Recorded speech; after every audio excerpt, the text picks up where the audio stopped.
asubuhi kutoka Midida Live TV, kituo cha kuaminika cha taarifa ya haraka na sahihi.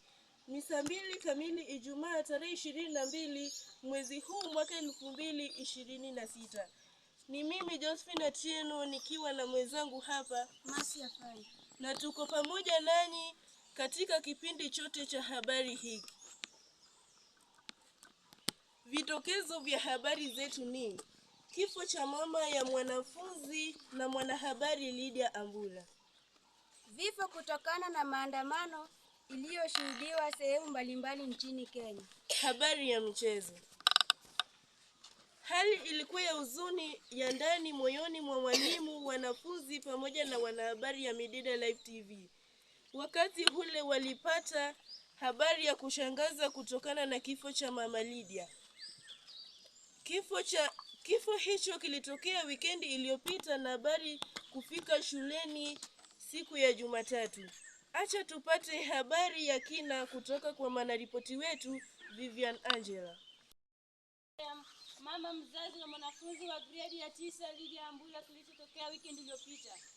Lydia ni mmoja wa wanahabari mahiri wa kituo cha shule ya Midida Live TV ambapo alijulikana kwa bidii, nidhamu na ushirikiano wake mkubwa katika shughuli za utangazaji shuleni. Kifo hicho kimewaacha wanafunzi, walimu na wanahabari wenzake wa runinga Midida katika huzuni na majonzi makubwa. Wenzake wameeleza kuwa Lydia ni rafiki mwema mwenye kujituma na aliyependa kazi yake ya utangazaji. Jamii nzima ya Midida Comprehensive School inaendelea kuombea Lydia na familia yake ili wapate nguvu za rehema. Nikoripotea kutoka Midida ni mimi Vivian Angela. Huku tunatambua kuwa siku ya Jumatatu na Jumanne kulikuwa na maandamano sehemu mbalimbali nchini Kenya iliyotokana na kuongezeka kwa bei ya mafuta na uharibifu mafuta. Hali hiyo iliwacha watu 12 kupoteza maisha na uharibifu wa mali hasa mjini Nairobi. Habari kamili kwa ripota Michelle Joseph Smith. Asante sana mwanahabari huko studio. Habari za maandamano nchini Kenya.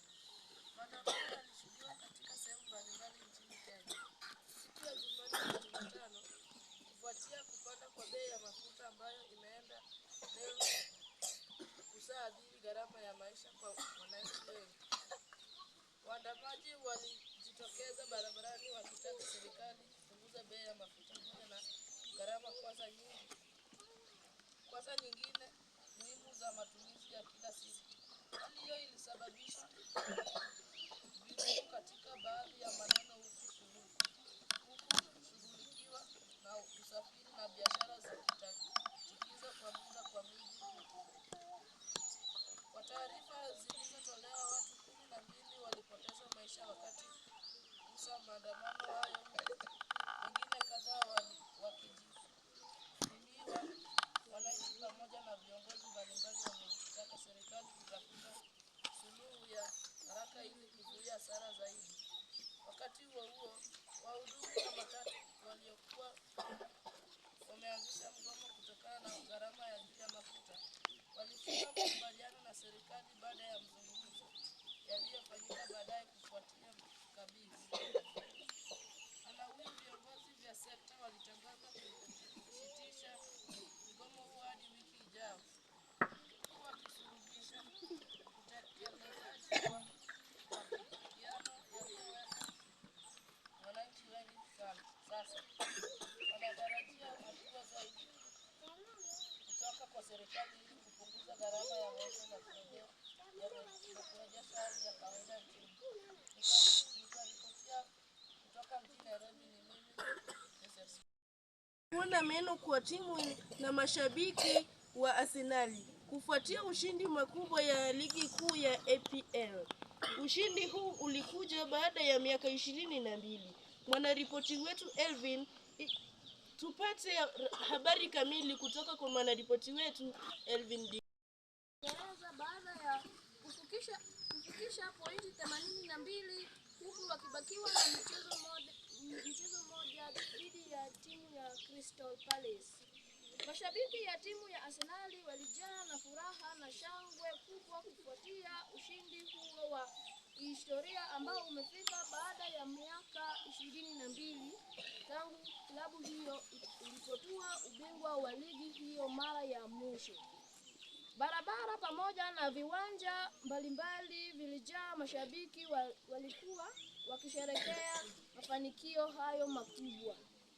Kocha Mikel Arteta amepongezwa kwa kazi kubwa ya kujenga timu hiyo hadi kupata ushindi huo.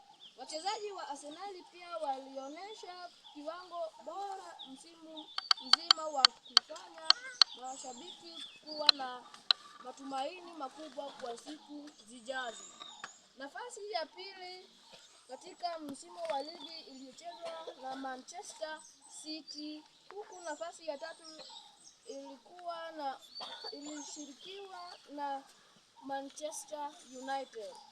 Hata hivyo, maswali mengi yaliibuka kuhusu kwa viwango vya Chelsea pamoja na